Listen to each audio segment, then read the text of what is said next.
Part number 4. Tearing items that were attached inadvertently. So he's a very good example, right? As mentioned above, it is forbidden to separate items that were sewn or glued together, meaning purposely, right? However, this applies only if the items were attached intentionally. Okay? If the items became attached inadvertently, for example, glue fell between them, it is permitted to separate them since their attachment was never intended. So here, okay, so before drawing any conclusions, we would need to see the examples. So, I mean, maybe the classic example, sometimes we don't go to anybody's house.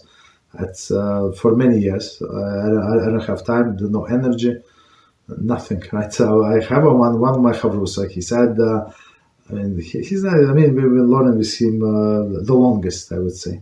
The longest from, we used to work together. And he said, how about if I come to your Shabbos, on Shabbos, one Shabbos to stay over? I said, thank you very much, I apologize, but it's not going to work out for me. So he did not explain. I explained my schedule, especially in the winter. Right, I don't have time for guests. Right, but in olden days, when we had time for guests, sometimes we would go to somebody else's house. And guess what? People would have benches, this thing, where you have Birchas Hamazon, and they were so dirty inside. I don't know what they do, with these benches. And there were breadcrumbs, right? If fresh bread, so it's actually like gluten, wherever it's glue in this gluten or bread, and it can glue two pages together. Right, and I saw in benches, and somebody asked me, can I open? Can I tear open? And that's what I said. You have to see if there is letters. If you're going to tear open, if you need this page, let's say if it's insertion of Hanukkah and today is not Hanukkah, maybe just leave it alone for after Shabbos. But if you need this page and you don't have any other bencher, right? So you technically can. So because it was not your intention, it was few crumbs, piece of salad. I don't know how is it possible, but I saw that the pieces of salad, like a came or a potato, right, fell on this white part of the page. There's no problem. So even if you tear from the page itself, it's only white. You did not erase anything, and it was for Shabbos needs. Right, so that's example. So that I saw. I still don't understand how is it possible to have food in there. Usually you have this thing. I still don't understand. When you do Birchas Hamazon, it's after the meal. So meaning when everybody completed the meal, right? You as we learned in Kitzur Shulchan Aruch, right? You clear the table, right? So it's not proper to say thanks to God and you have chicken bones in there or fish bones. Okay, you have to clean out, not completely, but to have respectful settings.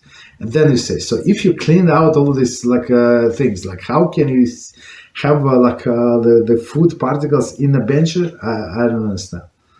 But right, but it's very practical example. Okay. So in this case, of course, that's exactly the case when attachment was never intended, right? And in this case, would be allowed. Okay. So part number 5, practical applications. Opening food packages. Law pertaining to opening sealed packages of food were described briefly above, right? We explained. In this section, we'll discuss in details the particular laws that apply to each type of the packaging common today. Okay. Note that opening certain type of packages involve prohibition in addition to tearing off, completing the formation of the item, right? To this,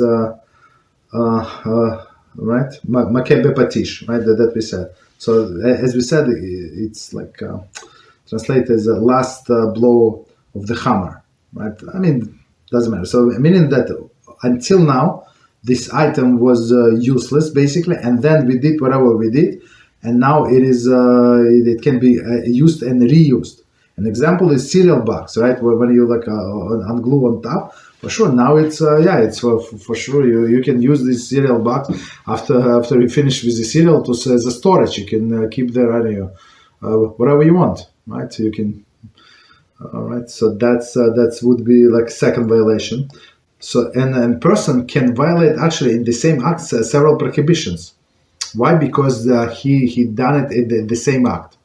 So meaning steering and making the like new vessel.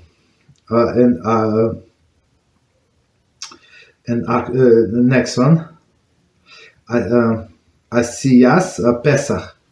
So it means fashioning and opening. So fashioning and opening meaning there was no opening until now, and now we did. So that's a separate thing. Right, separate thing. We're going to learn about it also. Our discussion here, however, will focus primarily prohibition of tearing. Okay. The rule of the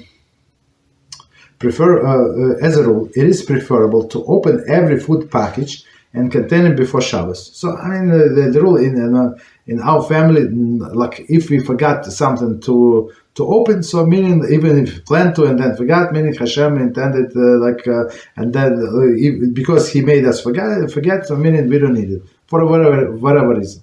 Doesn't matter. So we can do without it. One Shabbos. It's not like end of the world. One time when we had the problem with the refrigerator, what was the refrigerator? Oh, the tape came off. The tape, so meaning when it stood, so if you open the refrigerator, the light is going to go on. So that Shabbos, I think it happened only once, Baruch Hashem. So that Shabbos, we were not allowed to, we didn't want to risk to open the refrigerator door. Why? Because if you open, the light is going to go on, you will not be allowed to close it, right? Because why? You're going to extinguish the light. That's a problem. So, of course, there is solution. They usually put like blanket on top, like on the door, so it would not too much hot air would go in, but it's after the fact. Still, you're not allowed to close the door. Right? So we decided to go with other food, whatever was available in the house. Right? In this case, yes, we had to open some other packages that we did not plan before, but it's like only exceptional case. But in all other cases, yeah, we have to open everything Friday night.